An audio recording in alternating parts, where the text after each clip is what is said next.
Alright, good morning world. So what happened in 2024? I'm just going to read this because otherwise I'll screw it up somewhere. Yeah, this will make it easier for all of us. Yay! So what happened in 2024? Or why did it all happen? Or why did nothing happen? I don't know what everyone else was doing, but for me this year has definitely not worked out the way I expected. At least so far. Oh, and if you're wondering, this world here, environment, whatever, this is OBS. That stands for something which I can't remember. Online Broadcast Studio, maybe? It's a free software. You can download it if you want. It's a webcam recording software. I started using it for the Rants videos that no one really liked, so here's another one of those. This will be mostly a talkie video. It's just too hot to be building anything now. Anyway, let me show you this real quick. So you can have different screens and stuff. So yeah, that's a good one. Where's another example?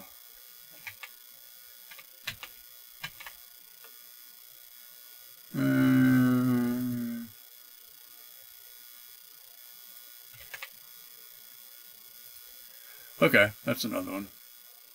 My weather forecast for today, that kind of thing. I actually use OBS quite often for videos that I don't release.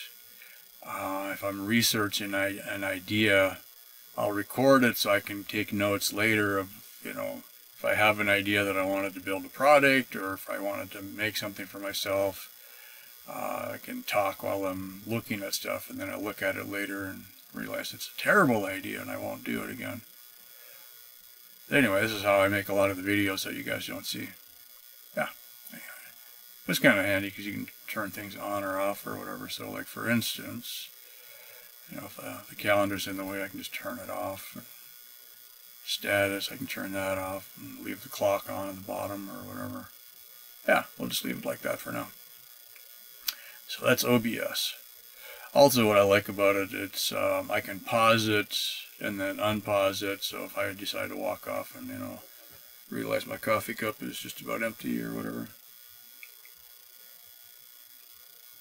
which it is, but we'll power through. Anyway, if just on the random chance somebody's new here, my name is Carlin. I've been living off-grid since, it's over on the wall, about April 2017. So I don't know if that's good or bad. That's the longest I've done anything in a long time. So normally a lot of the videos on my channel are about me making random things or just trying to survive out here. I live west Texas, about 100 miles from El Paso, desert. This time of year it's officially monsoon, where we do get some rain.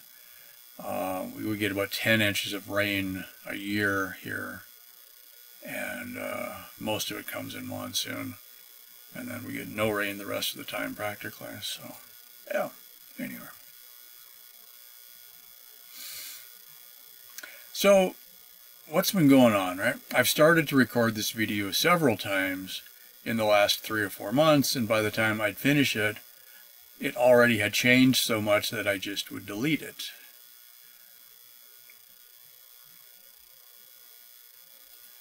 So my situation all started back in November or December of 2023. I have a job at a local motel now. I was supposed to be doing maintenance, fixing stuff, weed whacking, that kind of stuff, maybe picking up some trash. We figured 10 or 15 hours a week. Because my expenses are low enough here, I don't really need to work full time. And there's not really much for jobs in the little town near where I live. I live about 12 miles from town.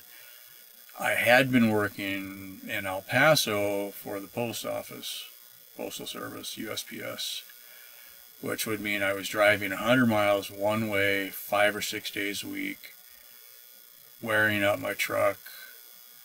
I was literally working so I could afford tires and gas and insurance for my truck, and not really getting anywhere. And so eventually things just fell apart, and I just lived out here. yeah. Thankfully, I'd built the house by then, so that's kind of where, that's how we got to here. Anyway, I figured 10 or 15 hours a week at the motel, that was completely fine. Then both housekeeper ladies quit on the same day. I went from working 3 days a week to working 7 days a week. Then, over winter, because I was working all the time, and it was getting dark too early, I didn't have enough daylight to ride the bicycle home, so I just ended up living at the motel. So absolutely nothing on the ranch was getting done. I call it a ranch. It used to be a ranch. It's not like I'm, some cowboy out here. It's just that there's random cows walking around and barbed wire fence and cow patties. So it's still kind of a ranch, but it's not. I don't work it, but yeah. Anyway, so it's sagebrush and rattlesnakes out here kind of thing. So, the ranch. If I could just call it an off-grid property, that would be less interesting sounding. Anyway, sometime in the winter, this last winter, one of my Navy buddies, Zippy, sends me this message on Facebook.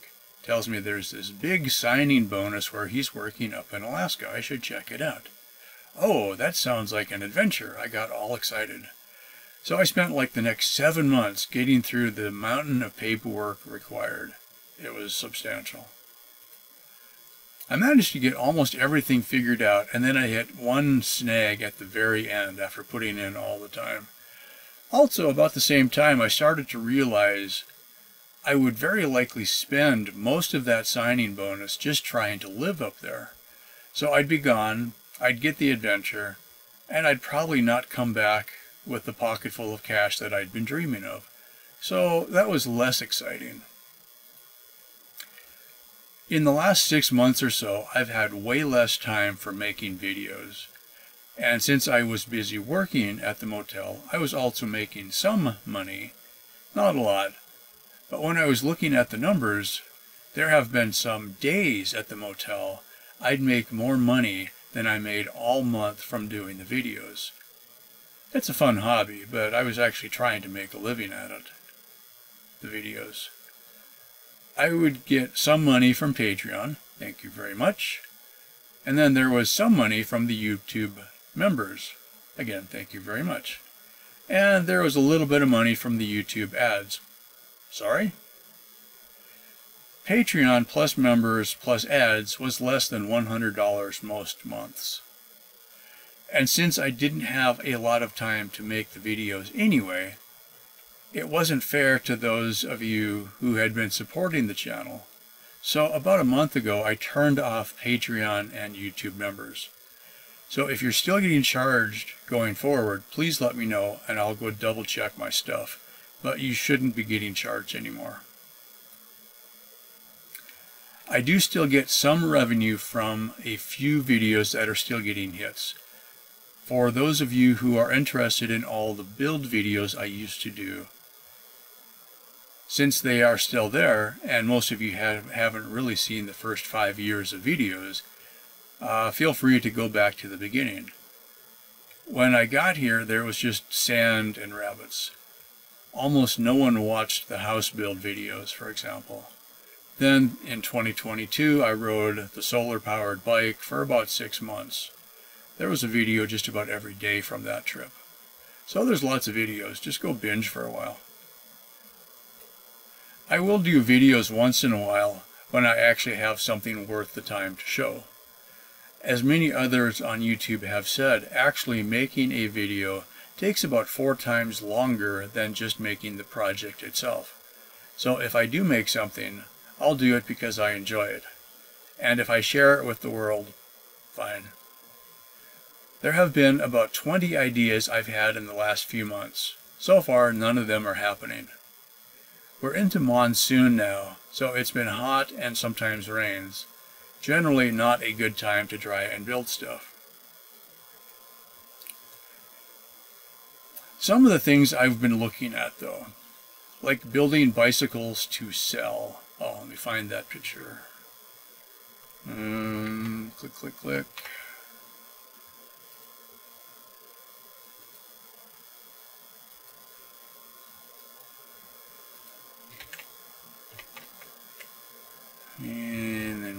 the button. There we go. Bigger, make it bigger.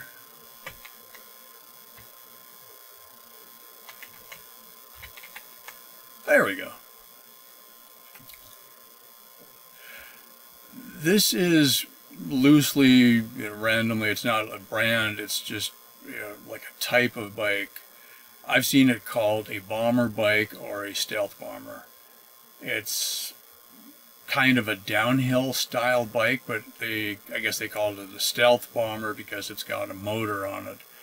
So it's almost a electric motorcycle, but it's still got pedals on it, so it could classify as a bicycle. The motor is on the back wheel on this one. It's a hub motor. Okay. I've wanted to build one of these just for the road I live on.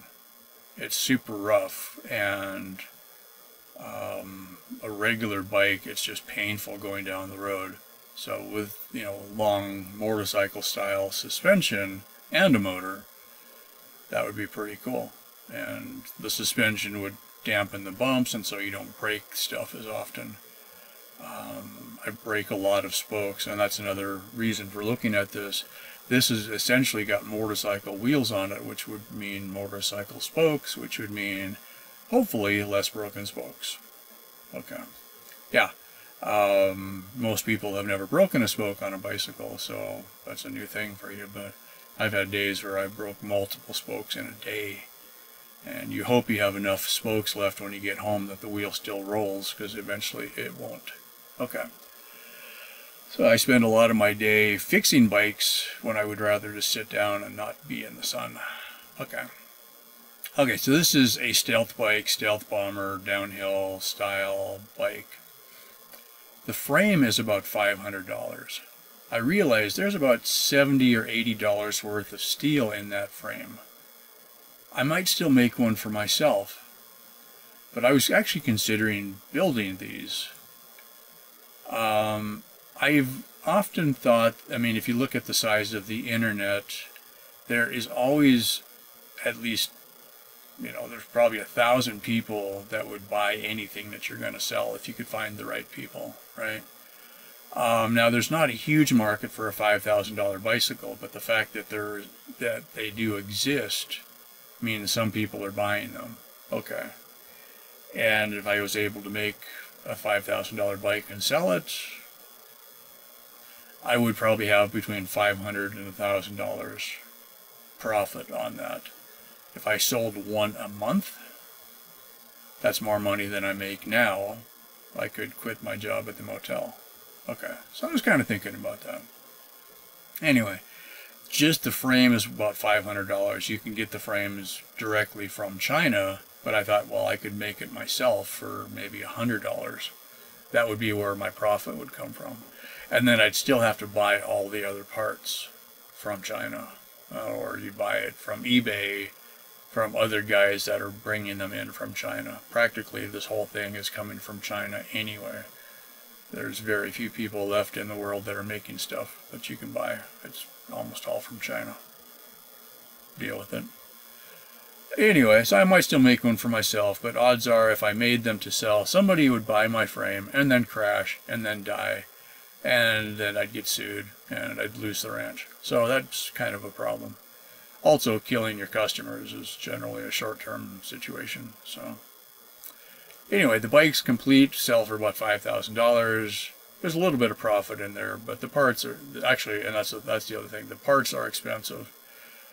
I would have to go up front to buy the parts, or I could post a picture like this and take orders and then order the parts.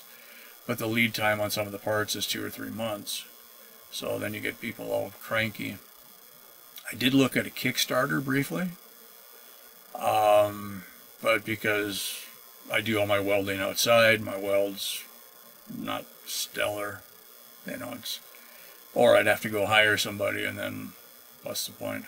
Yeah, so that probably won't happen as a product. But if you see this picture and you're all excited, and when I get mine built, if somebody wants to buy one, we'll talk. But logistically, just something as simple as shipping the bike with the battery is a nightmare. if you're a battery company, you've already been essentially licensed to ship batteries. I went through this a couple times, like when I was on the 22 ride, the 22 state ride in 2022. I had some extra batteries I wasn't able to use. They were broken, but I knew I could fix them when I got home. So I carried these stupid batteries from California to Washington State to Montana and then down to Texas. That was a good part of the load I was carrying, because when I realized I could fix them but I didn't have what I needed with me, I went to both the post office and UPS, and I think FedEx. I went on the websites. I couldn't ship them, and yet they get shipped to me, you know. So I did some research on that, and I'm like, yeah, this would be, I would need insurance on every shipment, which is normal, but I actually have to be a certified battery shipper, essentially, which could happen, but, you know, shipping a bike fully assembled is expensive. You could pass that to your customer, but it's still a giant pain in the butt. And then I live out here and I don't have a truck right now, so yeah, there's some situations there that would make it less fun. Anyway, okay.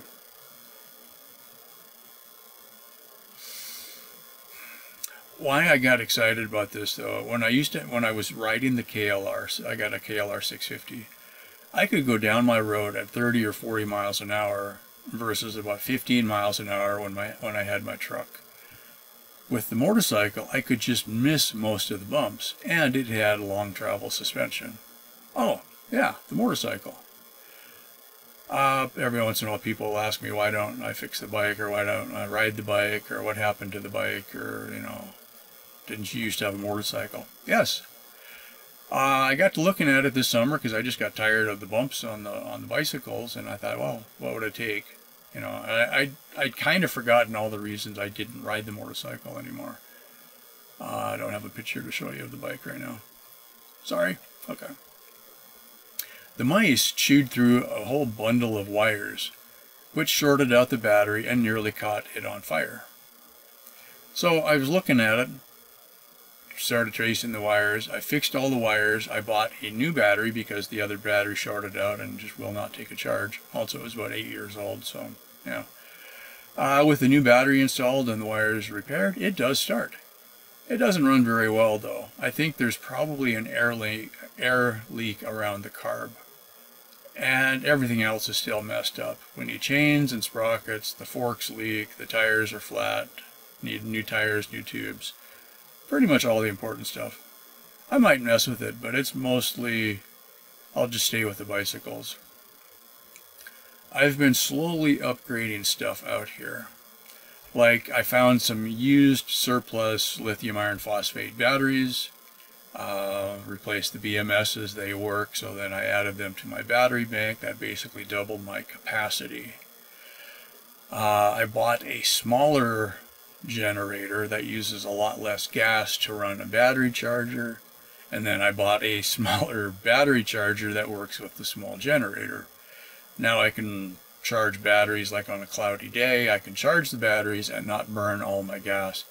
What was happening before is I've got a 4,000 watt generator and a 9,000 watt generator, but I just use a small portion of that to run the battery charger, and so it's just sitting out there making noise and burning fuel, and then I'd run out of fuel.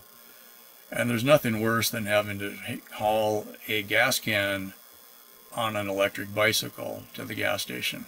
It just seems wrong. So now I use less gas. Okay. Let's see what else. Yeah, I'm not even going to talk about that. I'm skipping that part. Mostly this summer, I'm just trying to not actually die. It's kind of depressing in the summer. I was hoping not to be here for the summer. It's just too hot to get anything done. Plus it might rain, so I don't really want to drag the welder out too often. All I can do is just kind of hang on until it cools off, and hope that I can keep at least one of the bicycles functional so I can get to work. Anyway, that's my year so far. Thank you to the 3 of you who have actually watched this to the end. that's kind of it for now. Bye for now.